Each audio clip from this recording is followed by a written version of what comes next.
Hey, my wonderful people, a pleasant evening to you.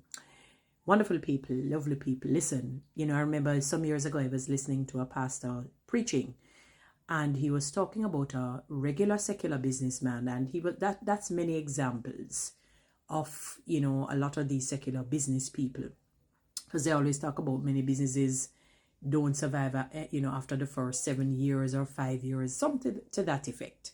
I mean, and I remember he was speaking about this particular businessman, and he said this businessman contacted him because he was quite perturbed, quite, my lovely word, discombobulated, really disheartened. He said, I see the money's coming in. People are buying, the different goods and services that I offer. They're buying it in abundance. But it is like butter against the sun. It is like holes are in my pockets. Something is off. The money is not adding up. I am losing. And it's not making any sense. How can I be selling so many things that would seemingly make me make profit, doing well? I don't, but something is going off. And I've been in business a little while. I've gone through the, like when you're forming new friendships, you have the storming, norming, performing. So you have the lovely phase and the crazy phase. So in business, let's juxtapose it to business. You have the beginning stage when you're ecstatic, you're enthused, and everything seems as though it is going to pick up for you. And then you have the stages where everything is just not adding up. It's like you're still living from hand to mouth. Maybe some debts come in because you have to get loans to get things kick-started and all kinds of things. And then it meters out and you start to see profits after a while. So it's a situation like that when it meters out and you should be seeing profits, because the after a while has been after a long while.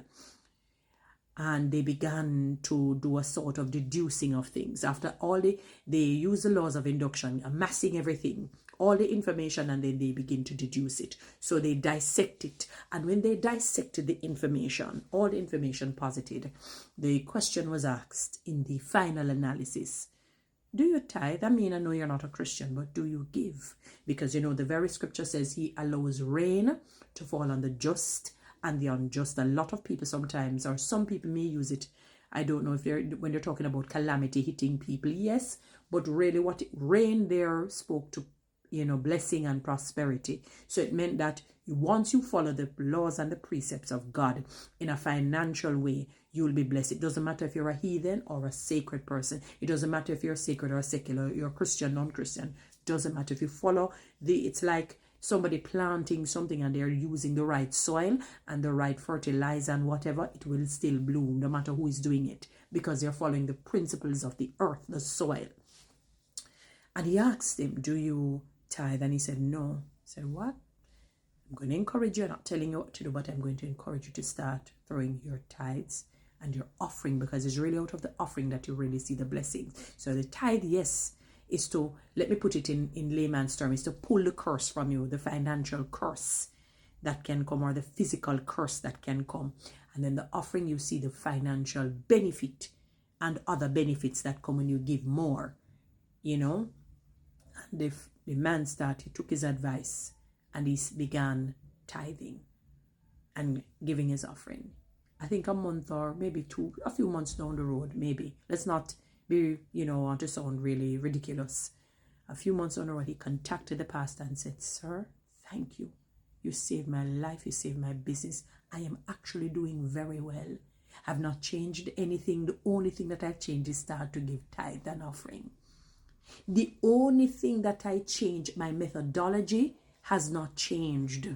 I follow the same pattern for the business, the same model, that I have my business model. I follow the same because I know it's foolproof. The only thing that I added, there was a missing ingredient. It's what they say, make the cakes, well, the yeast or something of the sort, or baking soda that we talk about today, or baking powder, not baking soda, baking powder. You needed to get the thing risen.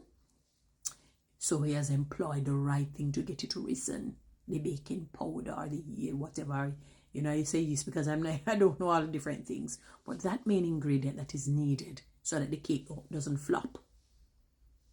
Tithe, he began tithing.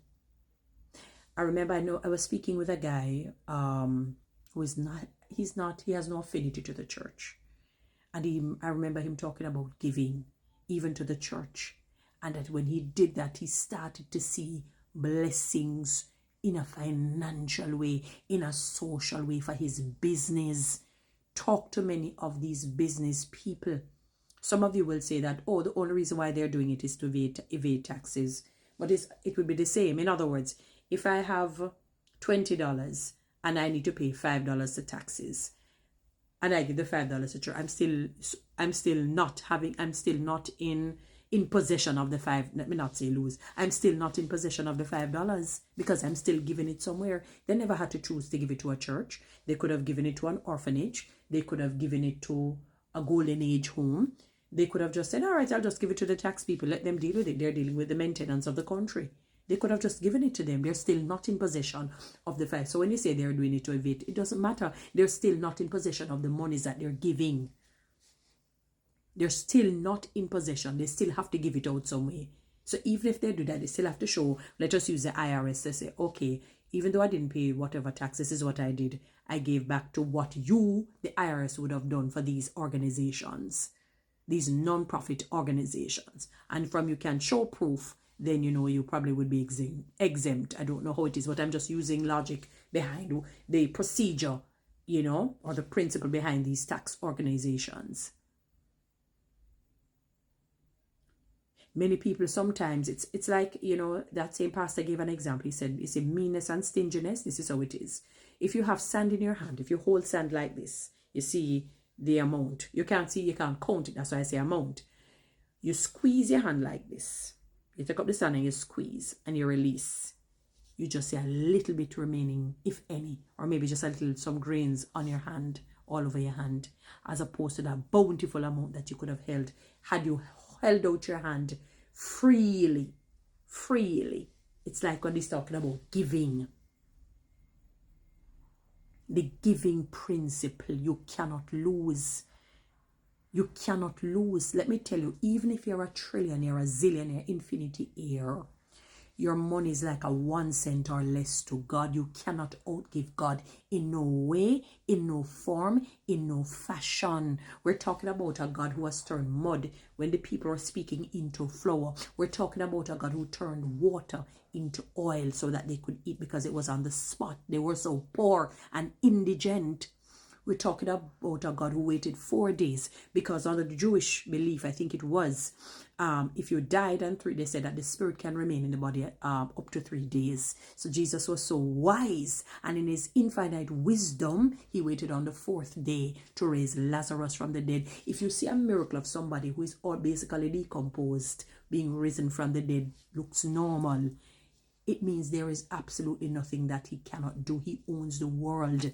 What Psalm 24, I think it says, the earth is the Lord and the fullness thereof, and they that dwell therein.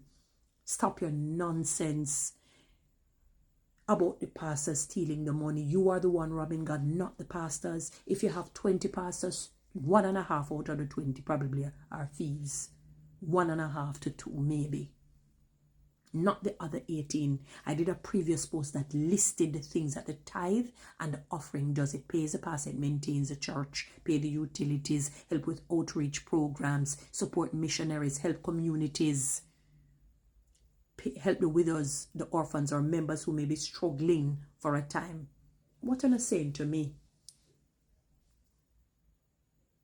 Stop the nonsense, stop the foolery. You're just stingy and mean.